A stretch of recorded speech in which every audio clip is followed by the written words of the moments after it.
Hi, welcome to Chapter and Verse. I'm Rick Bleiweiss, and I'm here today with one of the most amazing, interesting, and accomplished people you will ever meet, and I'm going to embarrass the heck out of her. And her name is KELTIE KNIGHT. And what I'm about to tell you is just going to scratch some of the surface of who she is and what she's done. And we'll talk about quite a bit of it today, including this book that she's got coming out called The F Them Theory. And there they are. And the subtitle is Self-Help for People Who Are Done Being the Bigger Person. So let me just tell you a little bit about KELTIE and what we'll be discussing. She's been a rockette, a dancer, a digital pioneer, a three-time Emmy Award-winning host and correspondent for E! News, Insider, Entertainment Tonight, the Macy's Thanksgiving Day Parade, the Grammy Red Carpet Awards, and the Miss USA pageant. She's contributed to CNN, HLN, The Talk, Vanity Fair. She's partnered with Disney, Netflix, Vogue, and Chanel. She's an in-demand speaker, an entrepreneur involved with Ulta in an AI fashion tech platform, and a fashion partner with the Fashion Designers of America. She co-hosts one of the most successful podcasts, Lady Gang, which has over 300 million downloads. She was nominated for a People's Choice Award. She created and produced the CBS TV musical game show Superfan. I know, it's amazing. She's an advocate for women's health transparency, and an active supporter of multiple sclerosis, cancer, and animal rights organizations and research. She's been named to more top 10 lists than I even knew existed. And she's a New York Times bestselling author of three books, with the fourth, hmm I'm sure, going to be her biggest, the one I just held up, the FM Theory. So thank you for being with me today, KELTIE. God, she is obnoxious. I'm gonna need to call my copy editor and do a few edits on that, I'm afraid. It's a little too long, a little too annoying. Oh, well, but it's good for people who aren't aware of you to know who you are, So, Yeah, I'm very busy. I really can't, yeah, I can't stop. I'm very passionate about everything. so let me ask you in that regard. So, Stacy Schroeder Clark, who Mhm. has written three New York Times best-selling books and has been the star of the TV show Vanderpump Rules, she said this about you. KELTIE is a effing psycho, but she's smart. I love that description. How do you feel about it? I mean, it takes one to know one, but I am sort of known for what people call me. They call me an evil genius. And that was really honestly where the cover idea for the F Them book came from, because I'm wearing these like rhinestone hot pink devil horns. And you're like, she's beauty, she's grace, but she's also like a little bit evil. And I mean that with like, I use my evil powers for good. So whether that is drawing advice to friends or changing my own life, changing the lives of people around me, working for charities, like I just know how to manipulate the world in a way that I don't think other people really do or are scared to do. And so I think that's why I've evil geniused a lot of things in her life. Yeah. Well, it's interesting because one of the people who owns our company is very religious. And seeing the cover, they weren't quite sure what to make of it, but was interesting because then they read the book and basically said to me, "Wow, what a Oh, book!" So, you've written a hell of a book here, and we'll talk more about that. But you were thank born you. in Canada. Where were you brought up, and what were you like as a kid?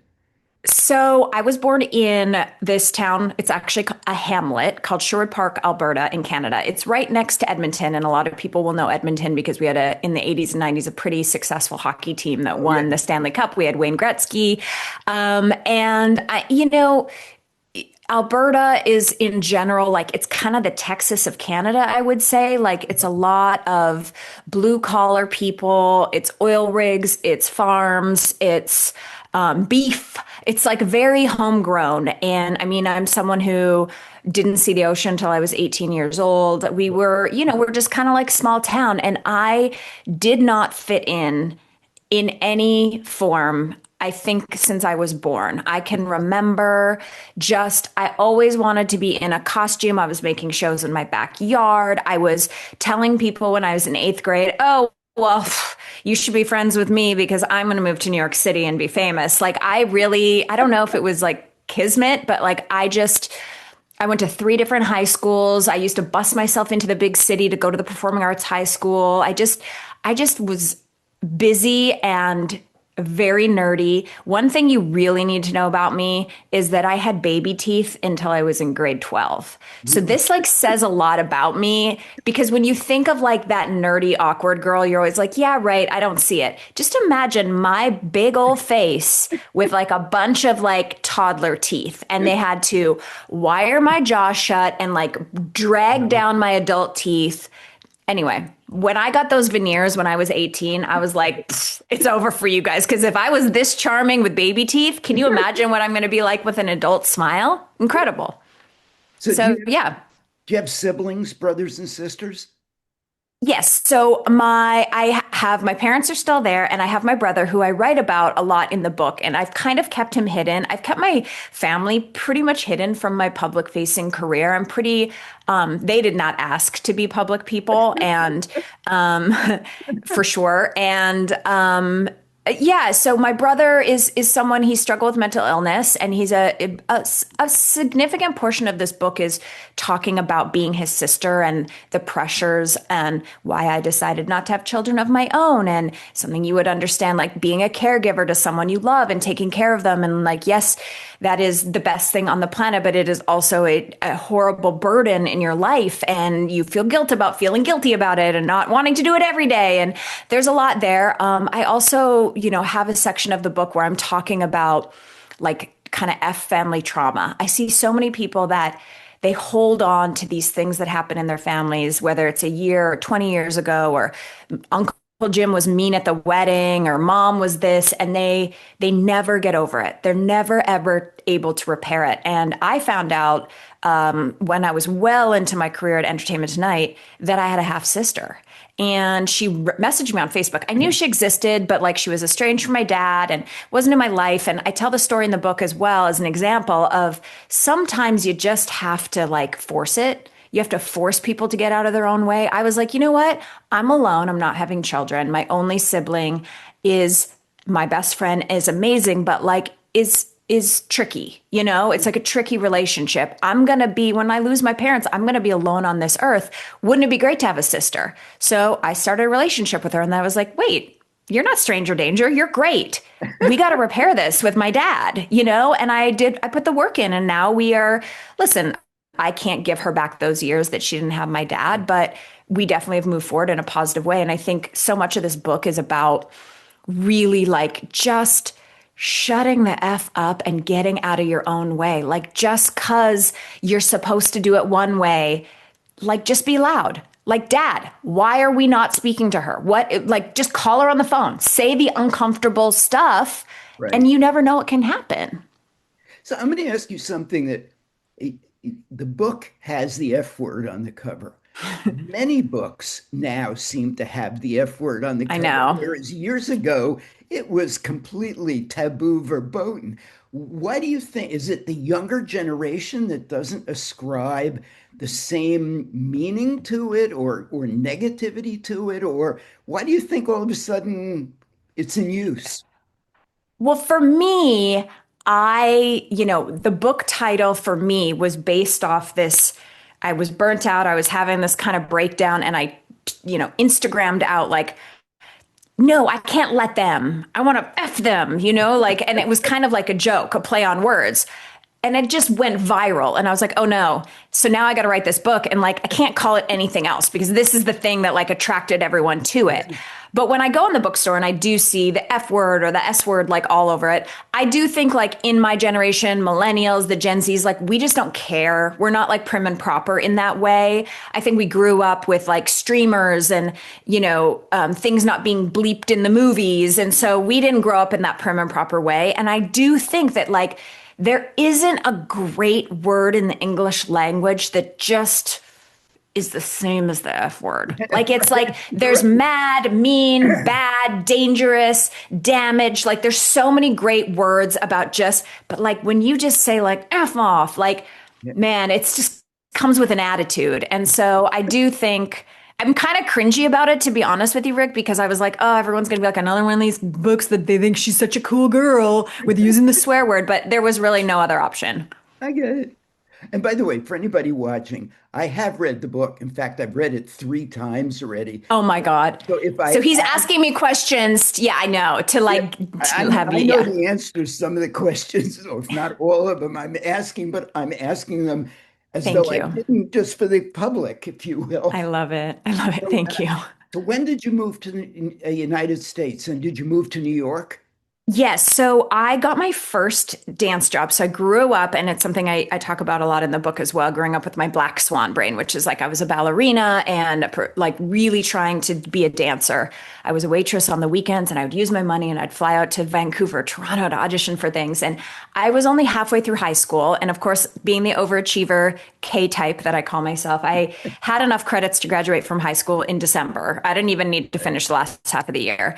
My girlfriends and I flew ourselves to Toronto, and we started doing auditions. I auditioned for Disney. As a Canadian, there's, only so many places you can work. So one of them was Disney because they have Disney in Paris and Japan. And another one was a cruise ship. And so I actually got offered my first job and went off to my first job as a showgirl. I was 18 years old. I hadn't even graduated high school yet. I went in the March of my senior year of high school. I was a swing on a cruise ship for 3 weeks. I filled in. I learned the shows. I filled in. Then I went back. I graduated high school. And 2 days after I graduated high school, I was off again. And so I spent about 18 months touring around the world, being a showgirl on the cruise ships, met a guy, and moved to New York. He was from New York. And I mean, it was kismet. I was like, wait, this hot guy, I'm meeting him on my cruise ship. And also he lives in New York where I'm going to live and like become famous. Like it was all perfect. Now it wasn't perfect because I got to New York and I realized he wanted to like keep me in a cage and have me be an Italian trad wife in Queens. And I was like, no, baby, I'm going to the club. Like I'm going to be booty popping on the NBA teams, and I'm going to be touring with Broadway shows. Like I'm actually not available to stay home and make you pasta. So that only lasted 11 months. And I kind of talk about that in the book as well. But what an embarrassing, a big first failure. But I was like 19 and a half years old. Like, what are you going to do? So what was your first job after that in New York? We were splitting up after my first season of the Rockettes. So I had some time. I was dancing for a season on the NBA team for the New Jersey Nets. And at the same time, like dancing at bar mitzvahs on the weekend and doing gigs and stuff. And then I got a spot on the touring company of the Radio City Rockettes, and I was in Denver for a season. And that's when like it kind of started to fall apart. And then I came back from Denver and kind of blew up my life, had nowhere to live, was living in a flight attendant crash pad in Queens, had nothing, had no money. It was a mess. And because the Rockettes, it's not enough money to live on. I think at the time, like a season of the Rockettes would get you like $35,000, which shockingly is like also a teacher's salary for a full year. But like at the time, like you had some money, but it wasn't enough with New York rents and stuff to really live the whole year on. Right. So what happened after that?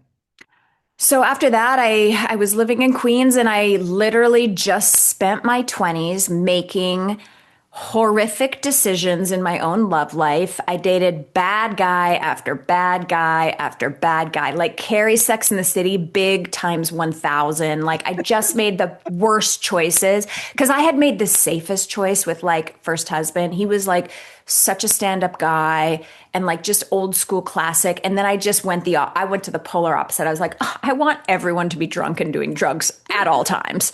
And so I just made horrible, horrible decisions, but my career got better and better. I continued. I did another 5 years with the Rockettes. I danced for other NBA teams. I was in movies. I was on Saturday Night Live, on TV shows. I was very successful in my dance career. At the Video Music Awards, I was on the cover of dance magazines. I really did it. And so, yeah, I was very successful as far as like what you can create in a dance world. I just had my heart broken over and over and over again. So you were in Footloose, correct? Yeah, I was in the Footloose movie. I was like a featured dancer. So like there's a bunch of scenes where they're like in the club and they're dancing and all that stuff. And yeah, we would just get hired. Actually, that job shot in Atlanta, and they were only hiring people who were locals to Atlanta. So I mean, my whole life is one big lie, right? Like I remember flying to Atlanta for the audition, and they were like, "Are you a local?" And I put down my friend who was a Rockettes address, and I was like, "I'm local." And I like slept at her house for 3 weeks. Like, you know, my paychecks went there. Yeah, I don't know. you do what you got to do, as long as you're not hurting someone. Yeah, I was like, I just want to be in the Footloose movie. Like, it's fine. Yeah, I would have loved to have been in the Footloose movie. Yeah. So then how did it morph into the Inside or Entertainment Tonight, E! News, Macy's Parade? I mean, Yeah. you went from dancing to Chatting. Yeah. setting. So when I was doing the Rockettes, there was this new hot thing you might have heard of. It was called YouTube. And YouTube had just come out, and I have always been a chronically online oversharer. I don't know what it is. Like, probably should have just been going to therapy, but instead I would just share all my deepest thoughts and feelings. This is a very millennial coded thing because we grew up on YouTube and MySpace and, the first sort of like blogging. And it's just like all of a sudden it was, you didn't talk to your friends, you talked to the like parasocial friends on the internet. Right. And so I started making YouTube videos about my life as a Rockette, and it was early YouTube. So they kind of went off, and there was like a bunch of things happening at one time. I had had this horrible breakup. I had written my first book, Rockettes, Rock Stars, and Rock Bottom, which was like just a mishmash kind of memoir of like all these bad heartbreaks and what I learned from it. And I had gotten burnt out of New York. I'd gone into LA to stay with my friend for 6 weeks.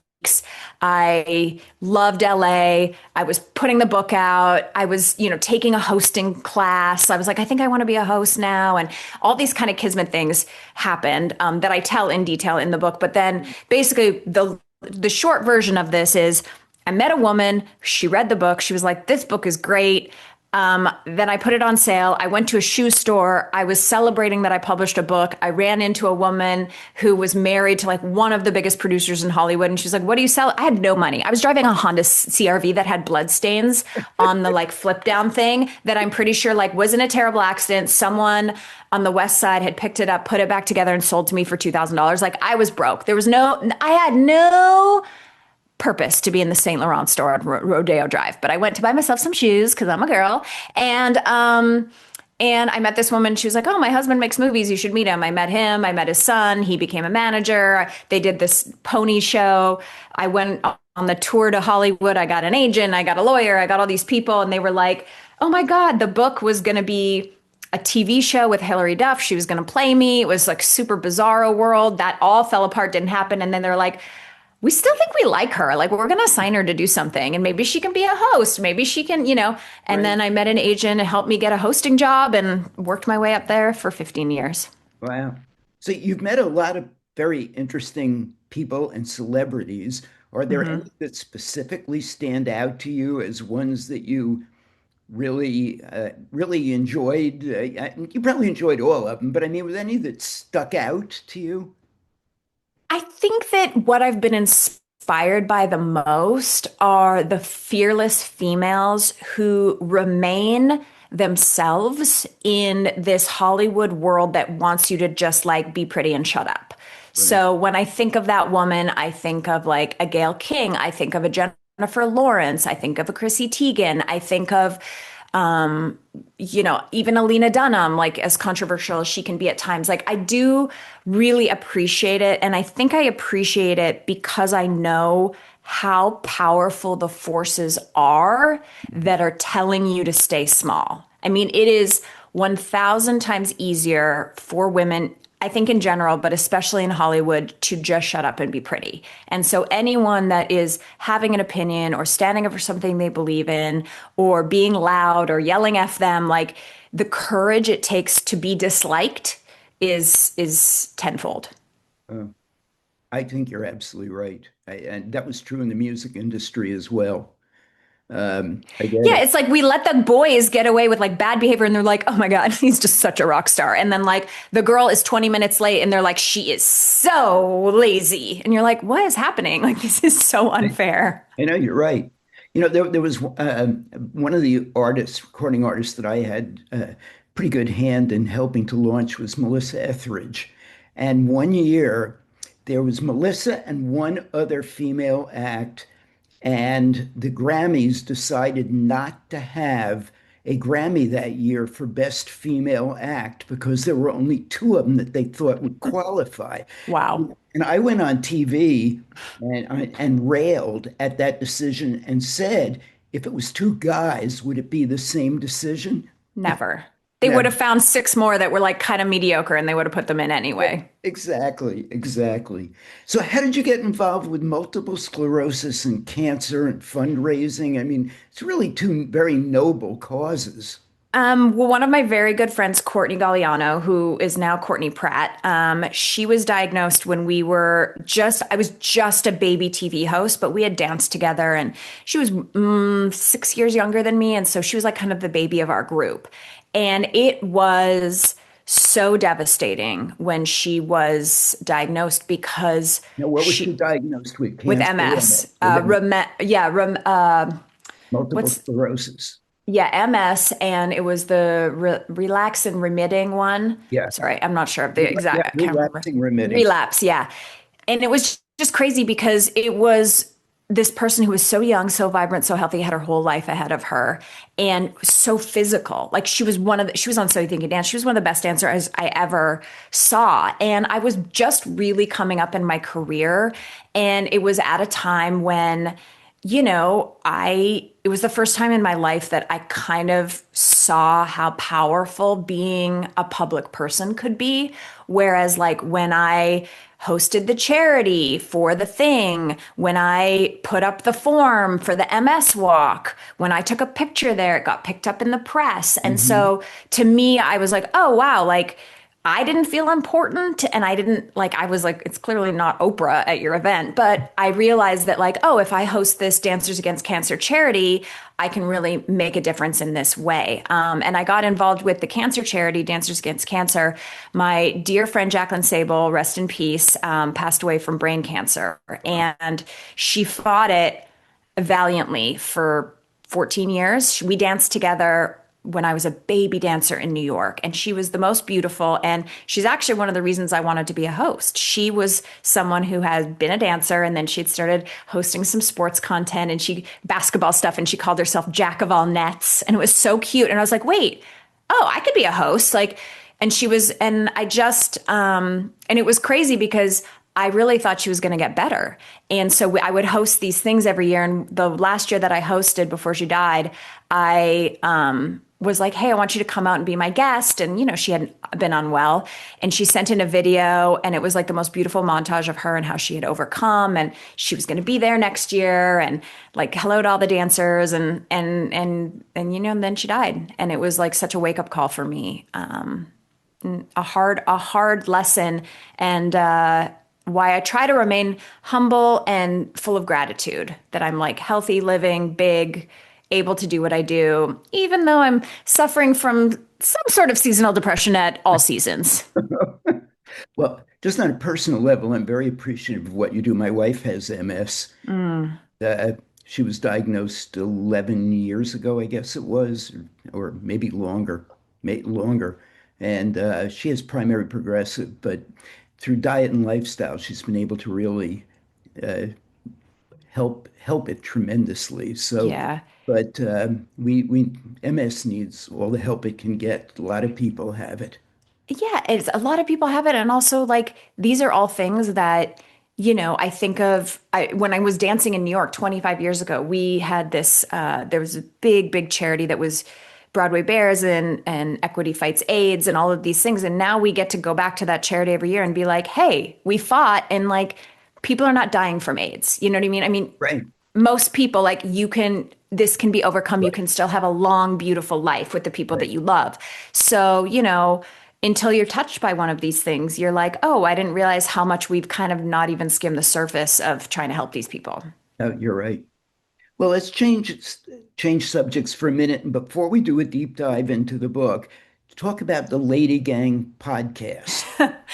The Lady Gang podcast. Oh my gosh. So, I was really for a long time, Rick, in my love of wanting to be a TV star. And I always have, when you listed off all the things I'm involved in and all the things I've created, I really am that girl that like lies awake at night. I'm like, I think I'll start a new business tomorrow.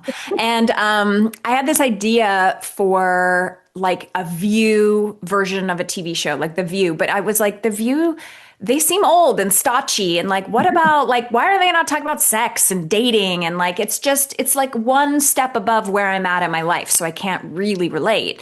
Right. And I sat down with my friend Becca, who was an actress, and I was like, we should pitch a show of like us and we're just like gnarly and we're talking about real stuff.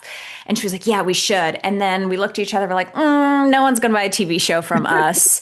And then I had a friend that I knew, and this new thing called podcasts had come out, Serial. They were very, they weren't as talk. Now there's so many talk podcasts, but at the time it was very like these series, like almost like an audiobook. Right. And I was like, well, no one's going to give us a TV show, but they might give us a podcast. We went in, we pitched this baby podcast company. I think we were the third podcast they ever had. And we were like, we're going to do a show about our boozy brunches and we're just going to talk about womanhood. But what I think made it special is I programmed it as if it was a TV show. It had an opening, it had a first segment, it had an ad break. Like I really took what I was doing on TV and so now it's 10 years later. We've had books, we've had merch, we've had clothing lines, we've had a TV show on E, and we're still together. And the power of, I always wanted to be a New York Times bestselling author. It's been on my manifest list since I really changed careers. And neither of the girls wanted to write our first book. I was like, we should do a book. And they were like, that sounds terrible. And I was like, yeah, it is. It's actually so much harder than you think. But I always wanted that feather in my cap. And I'm very thankful to them that they wrote our first book and our second book. And we got to tour on it. And I learned so much about it that I feel like with this book, I'm really well versed in the stories that I haven't been able to tell anywhere else because it didn't fit in the trio aspect. But the podcast is crazy. It's still on. And we're talking shit every week. And you have live events as well where you get Yeah, tons we've of women. toured. We did a big festival last year. We do live podcasts. We were actually, listen, I don't want to say I'm a real game changer, but I remember nobody that had a podcast was doing it. Now podcast tour, they do sell Radio City Music Hall, they do everything. I remember when we got the idea to tour, my husband's in the music business, which we've bonded over before. Yeah. And I was like, well, if a band can do a show, why couldn't a podcast do a show? And we held our first live podcast. People are like, what's a live podcast? At a yoga studio here in LA. We brought in microphones, we rented chairs, we put a table at the front, we got a screen. It was Christmas time. We got 2 hot pink Christmas trees from Target that we couldn't afford. And we set them up and then we took them down, put them back in the box and returned them after the show. And we had like the first ever live podcast and it was so fun. And we were like, oh, and now everyone does live podcasts. So you're welcome, everyone making millions of dollars on live podcasts. You too can get a good idea from KELTIE KNIGHT by buying her book, That's The right. F Them Theory. It will change your life, just like I changed podcasting forever. So Clip it. That's the ad. so tell people what you think top line they should know about the book, and then we'll drill down into some questions. Yeah. Okay. So this book is for anyone who has well, anyone who is feeling lost and needs to get focused. And the reason that I know it needed to exist is because I have experienced self-help in so many ways. I've done the work. I have a mentally ill brother. I've been in psych wards. I've done the therapy. I've read all the books. I did the Oprah. I did the Girl Wash Your Face. I did the Let Them theory. I have, how to make friends and influence people. Like I have read, I am like a lover of getting myself together. Right. And I think what I realized is that instead of constantly striving after perfection and constantly striving after trying to get it right and be perfect and finally get your shit together, there is a beautiful thing where you just let go and you create your big, bold, successful, fantastic life in spite of all of those things that you are, all the messy parts of yourself, the parts of you that want to gossip, the parts of you that want to tell people to F off, the parts of you that want to yell and write mean emails, and the parts of you that are unsure, the parts of you that have to overcome rejection and heartbreak and are sad girl summer, even though you're like an executive at a company and you're still just got your heart broken. I don't want to fix people.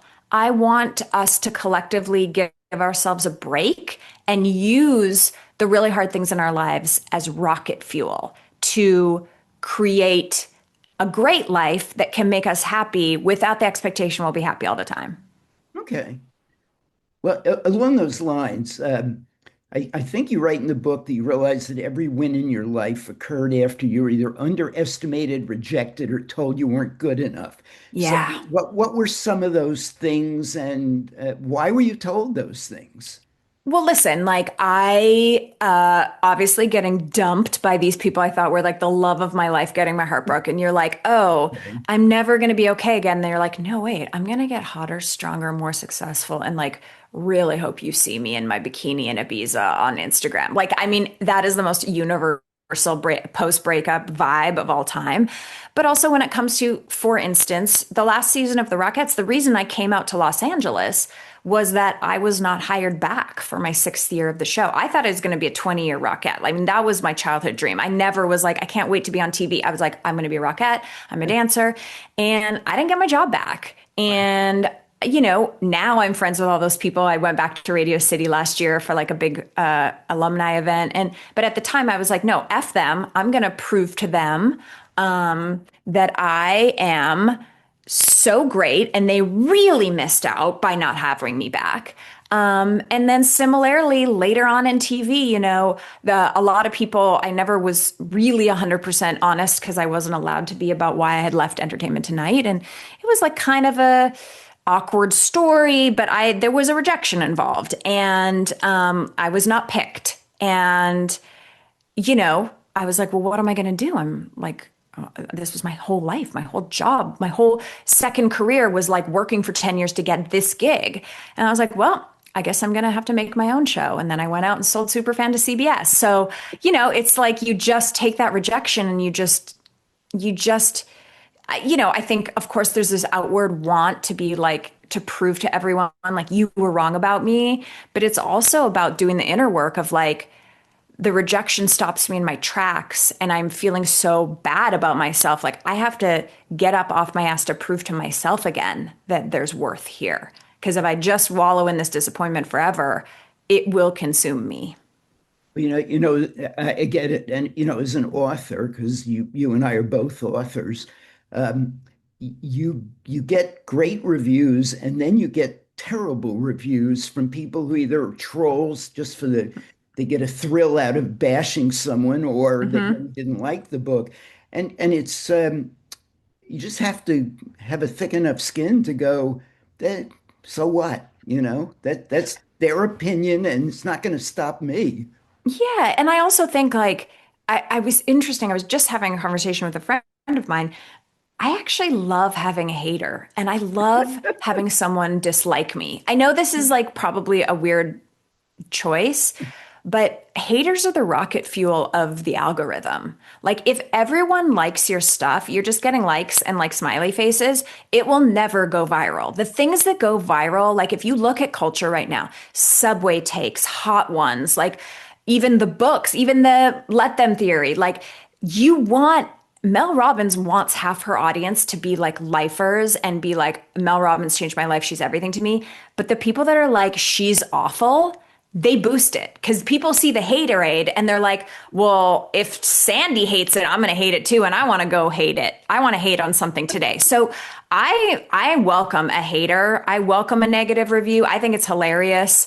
We often on Lady Gang read our terrible reviews from Apple Podcasts. It'll be like, I love Keltie. She's so great. And they're like, if Keltie doesn't shut up. And I'm like, yeah, okay.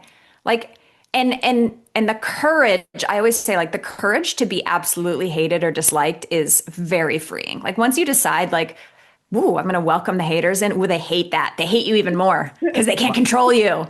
That's right. So the book, when anybody reads it, what you talk about is quite universal, but yet I get a feeling because of your years of working in the area of women empowerment and things like that. Yeah. So how much of the book is aimed at women versus universal, if you will? To be honest with you, like I actually just gave a copy to my co-host Justin Sylvester this morning, and I was like, oh, I haven't picked it up in a minute, and I started reading again. I was like, oh, I use women too much. Maybe I should have. Well, too late now. I do want it to be universal because to me, like the girls are like the girls and the gays, you know what I mean? Like we're all into the same category, but I do use the word women or I, in some parts, but it really is meant to be universal. And the book, the way I wrote it was very intentional. I say it's like part memoir, part manifesto, but then people are like, well, why would I want to read a memoir of this girl I don't know? I'm using my stories, these really crazy Hollywood following your dreams stories. Then I try to take them and unpack them into a universal lesson here of like, okay, let's look at this. I sometimes add in anecdotes from different celebrities. All right, like about, hey, having people hate you. What about Adele when she canceled her Caesar's Palace residency 2 nights before people had flown in from around the world, spent thousands of dollars? Like you're disappointing your number one fans. Like having the courage to say, this is not ready. I'm not comfortable. Like you're really hated in those moments. So I try to like get into the universal lesson. And then I end every chapter with sort of this workbook. So I have done all this therapy. I've done every workbook under the sun. I put together some exercises that have helped me get focused in these different areas when I've needed to. So I do appreciate you noticing that it's meant to be sort of universal. And, if you're not messed up, you haven't messed up your life, or like maybe your money is in a great spot, you may just read the money chapter and be like, oh, interesting, cool. And then you might get to the chapter on mental health or eating stuff or food or gossip and be like, oh, this is where I'm really going to dig in. Well, talk about the 10 commandments of the F them theory. Oh my God. We love a commandment. So it was really interesting. When I started writing the book, I really had this idea of like, the rules to live by. When I was growing up, my mom had one of those like home goods posters that you've seen in every lady's house. It was like blue and all swishy and kind of looked like a watercolor. I don't know if you have one in your house, Rick. I'm sure you do. And it was like live, laugh, love, and like wake up on the bright side and don't forget to say thank you. And it was like all the commandments to a happy life.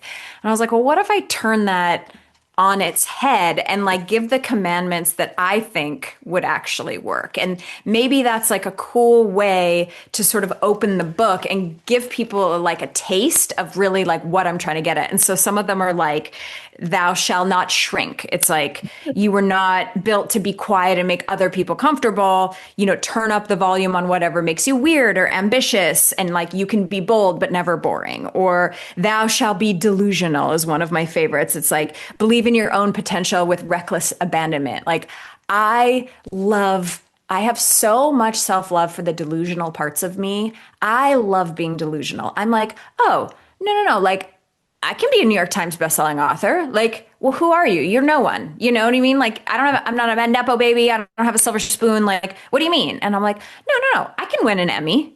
And people are like, are you serious? And I was like, yeah. I'm like, I'm not even American. I'm going to win an Emmy. Like, I can, you're just delusional. You just are like, and people are like, God, she really is full of herself. I know I'm not full of myself, but I'm like delusionally magical. It's all mystical. Like, who are you not to believe that you can do the thing? There's a great quote from Mindy Kaling where she says, why not me? Well, why the F not me? Because, us millennial girls love that word.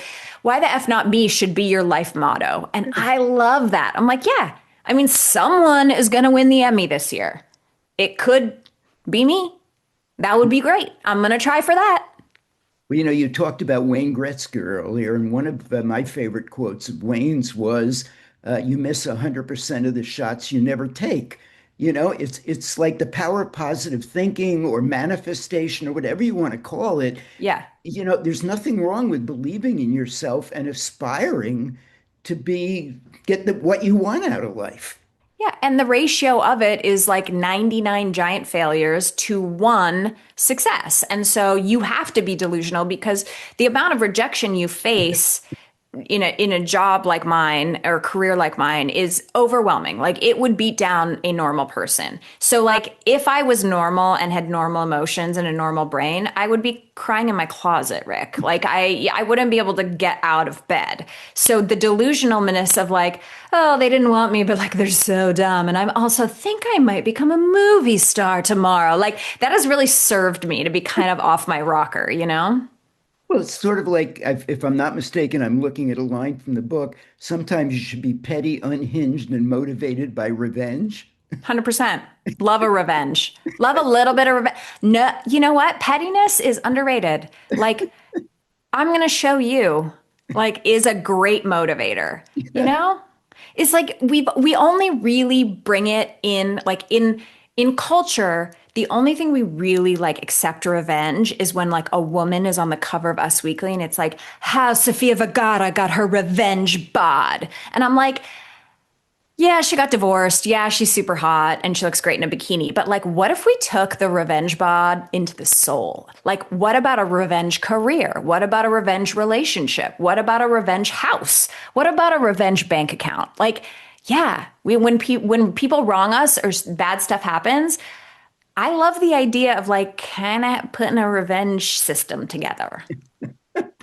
Sorry. No, that's cool. But I also know, at least I think I know, that when you're talking about revenge, you're not necessarily talking about hurting someone else as much as you're talking about building up what you do so you're maximizing you.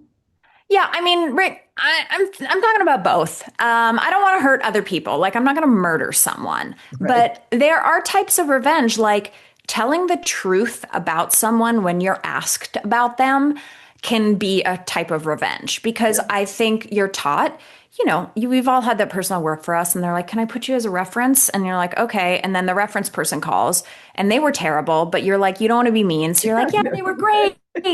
And then they go off and like, maybe you just hold that information close to you. And when the person calls for the reference, you say, I'm going to be honest with you. Like, this isn't your guy. And this is why this person was not up to snuff. Right. Or, there's different ways. Like there's been times where a publicist, a star of a venue, a show will be like, hey, we're thinking about doing a thing with this.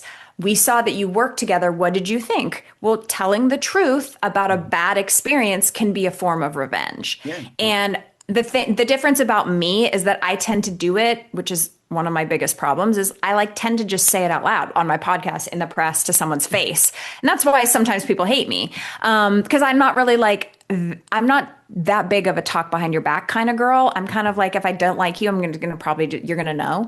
But yeah, like revenge can come in different forms. But I also agree with you that some of the revenge I'm talking about is just building your dream life and forgetting about that loser. Yeah. Well, good. So what are evil genius? We're just like, good job. I approve of your revenge. Thank you so much. You know what? It worked. Yeah, I agree.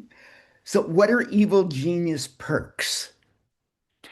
Evil genius perks, like of being in my circle, like that I'm gonna, like things that I'll do for you. Like if you're my friend and you have something launching and you're a Hollywood girl, I will call the paparazzi on you. Like when you're in New York, because it's embarrassing to call the paparazzi on yourself. I'll be like, where are you going to be? What hotel you're staying at? And then I'll call the paparazzi and I'll be like, hey, TMZ, like this person's going to be here. And you'll get your little TMZ bop bop and your little picture taken and you'll get more famous. Or, That's you know, I right now, with this book on pre-order, I have something called the K-Type Collective where I'm having people that kind of want to change their lives and we have a private chat and private Zooms. Well, just this week, I got to be honest with you, two of the people in the K-Type Collective, I've been working with them. They're budding TV hosts and they've really stepped up. Like they're very active in the chats. They've, really, I've seen them support on my socials. So I'm giving them a little extra. I help them redo their reels. I cool. really just sent one of the guys' demo reels to the head of E this morning. Like that's an evil genius perk. Like you Wow. bought my book for $35. I don't know you. You're in my little community now. We're kind of talking on the internet. I see that you're talented. I'm going to promote you because you scratch my back. So some of that is, very powerful. I will take down bad headlines of people. I'll, just help them. I sewed up Amanda Seyfried, like was on the Critics' Choice carpet a few years ago and her dress was falling apart. And I was like, literally bent down on my bag and was like, here's some tape, a sewing kit. I was like, I got you. Go up to the room, sew your dress, come back down. Like, I'm a girl's girl. I don't believe in girls, but like I can be a girl's girl if you need a sewing kit on a red carpet.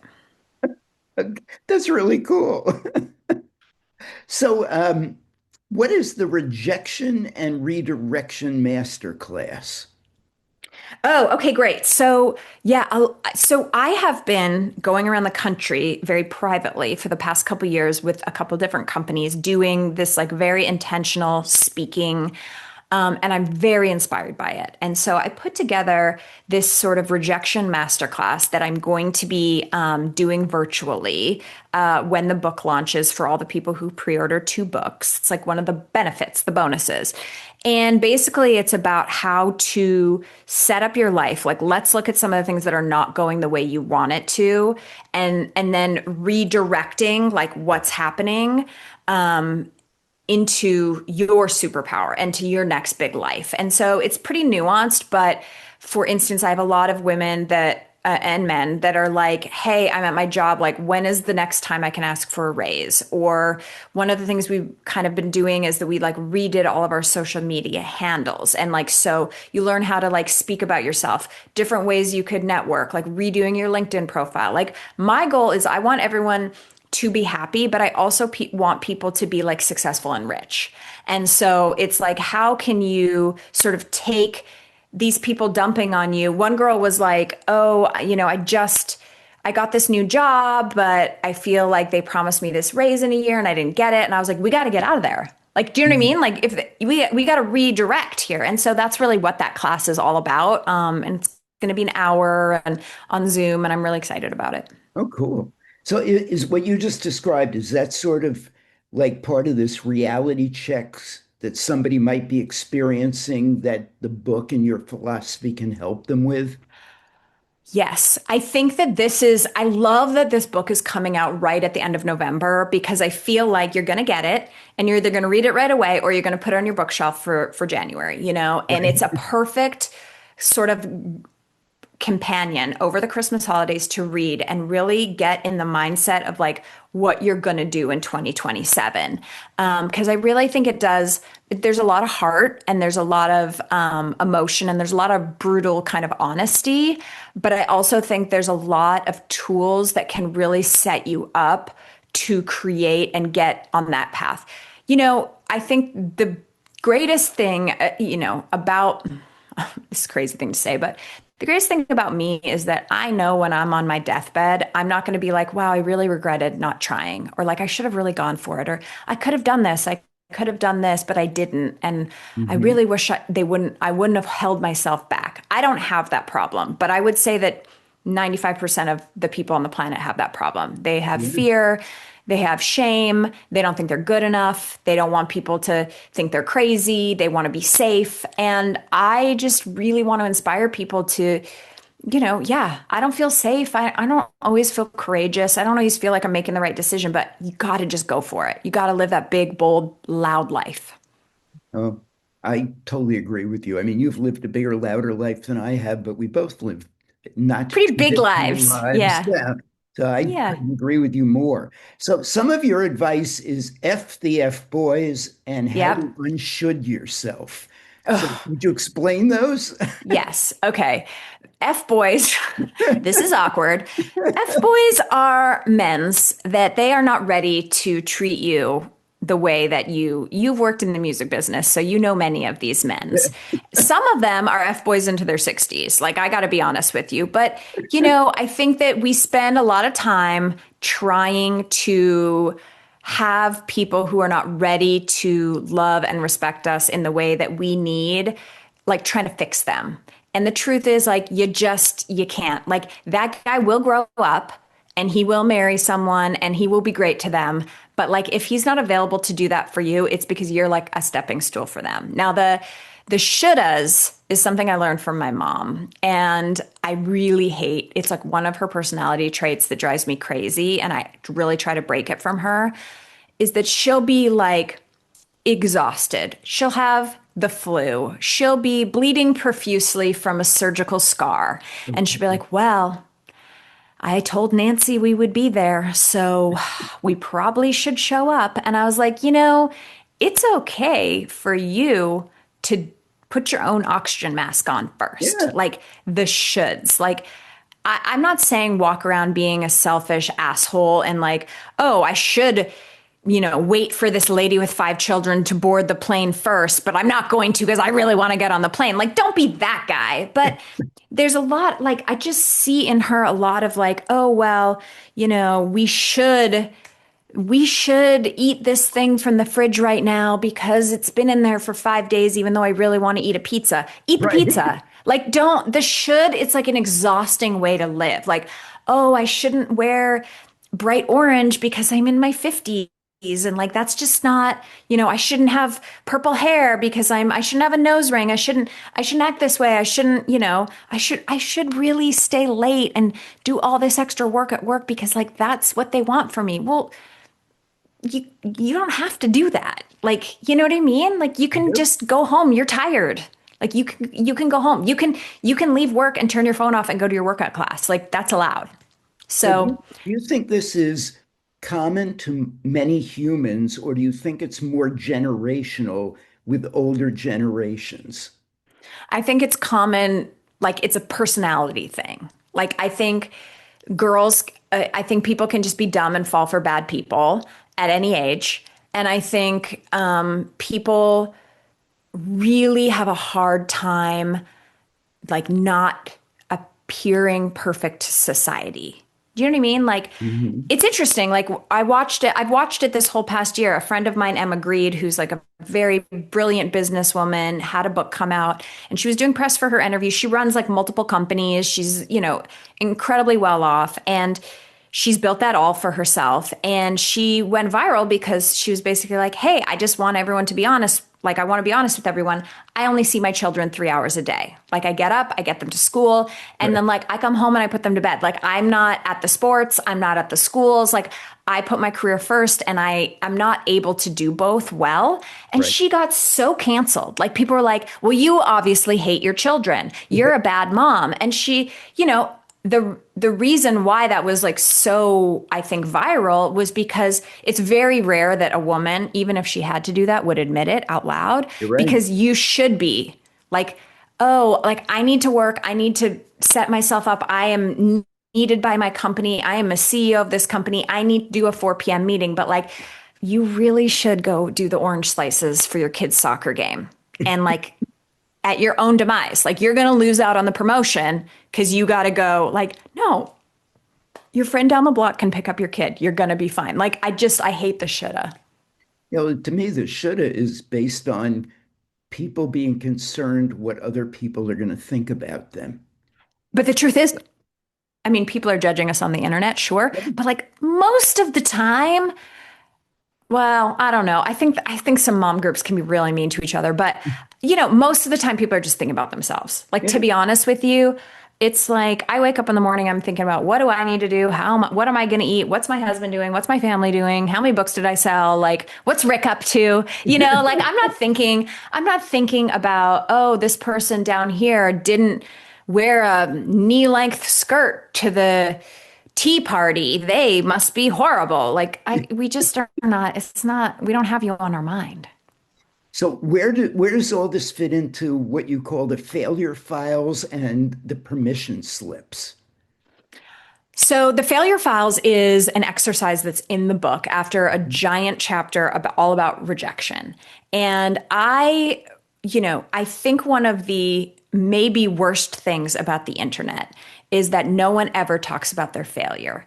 And being someone who grew up pre-internet and now is existing in internet, I have a unique perspective on, spending the first 10, 15 years of my career with no highlight reels. So if you go on social media, right? If you go to your favorite author, your favorite sports person, your favorite TV person, maybe your favorite actor, or the other people in your life, what are they posting? Well, they're posting their fabulous vacations. They're at Disney. Right. They've got a new promotion they're telling you about. They got a new couch.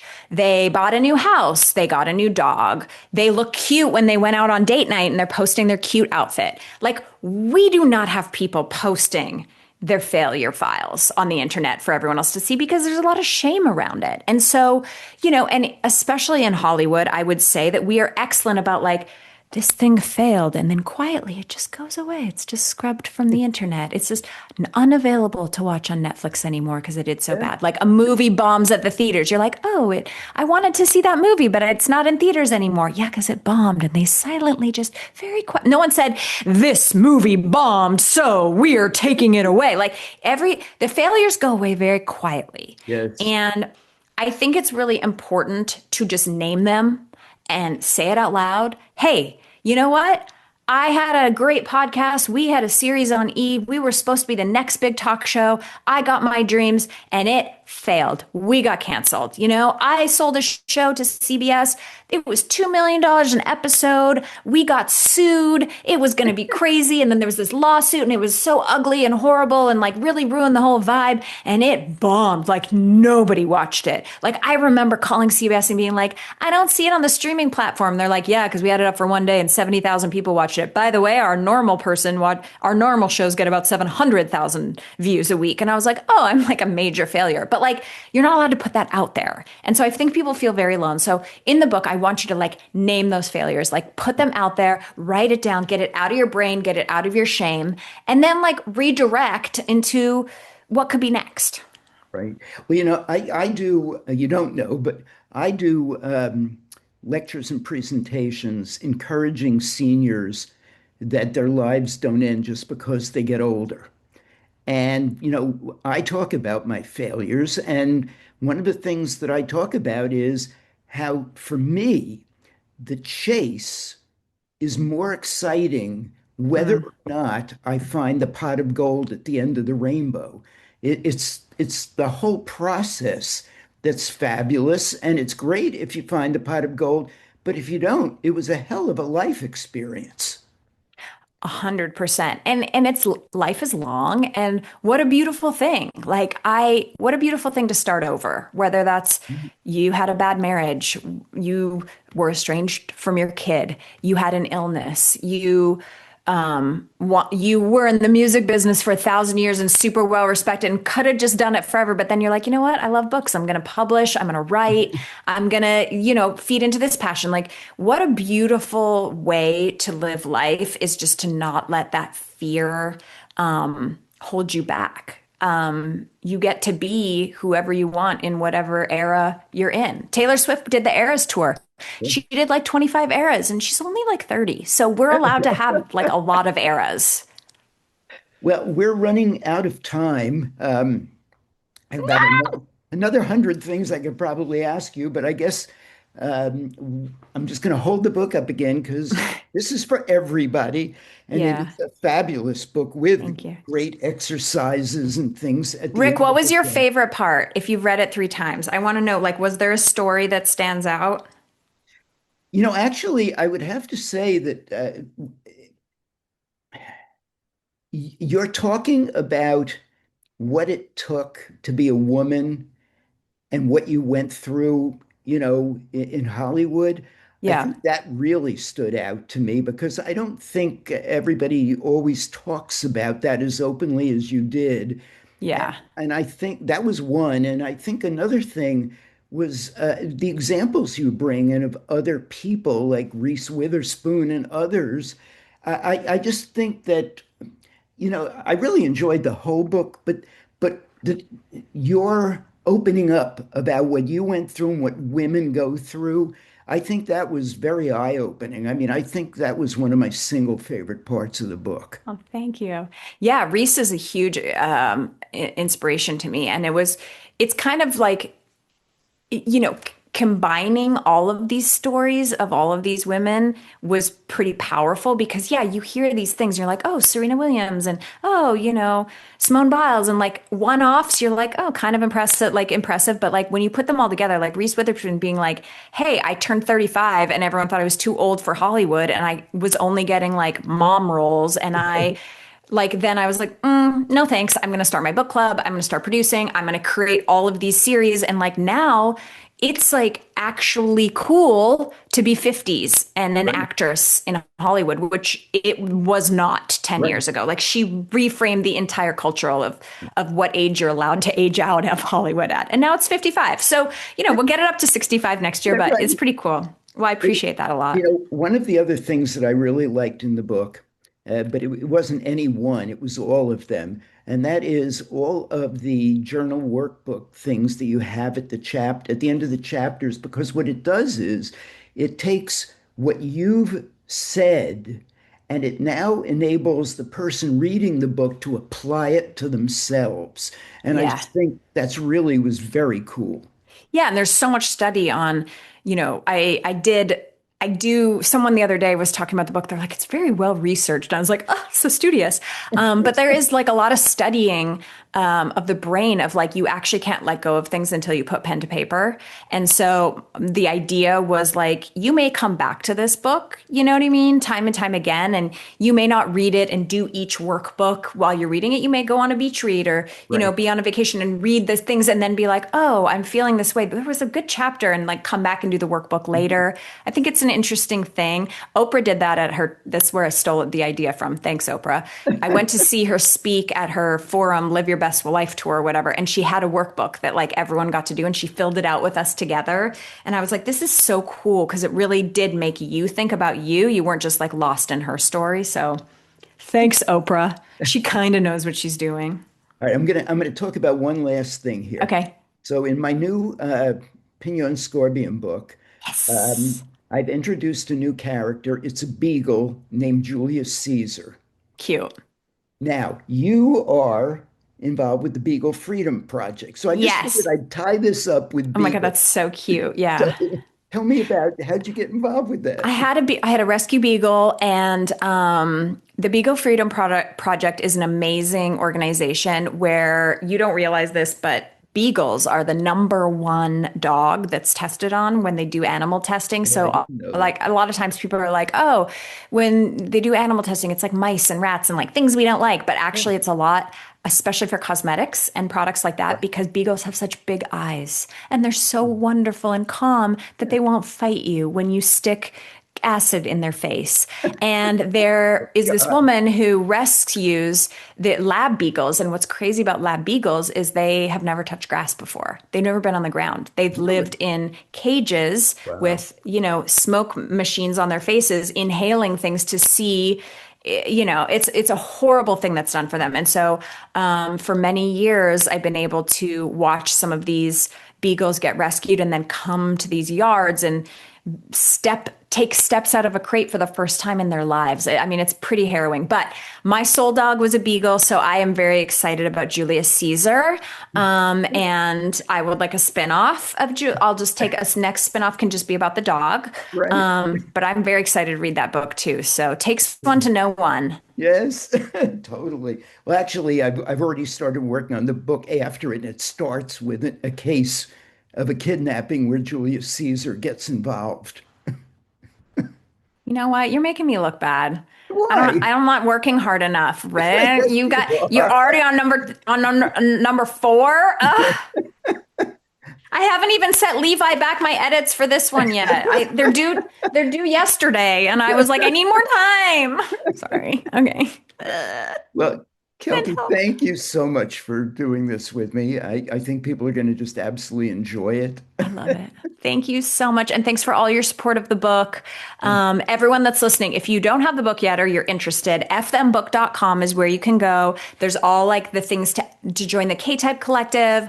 If you want to meet with me for half an hour and let me evil genius your life, there's a 10-book order, which is fabulous. And I'm also going on tour. So I'm going to be doing 15 cities this fall in support of the book. I'm having celebrity moderators and musicians, and we're going to do some of these worksheets in real life. And I think it'll be real magical and fun. So please come out and see me. Bring your friend. It's a great way to like kind of wrap up the end of the year. And I'll see you out on the road. Yeah, and don't miss it. Thank Don't you. miss reading the book and don't miss meeting KELTIE. Yeah, don't miss meeting me. I'm amazing. I totally believe that. Well, Thanks so much. This was great. yeah, it was. Yay.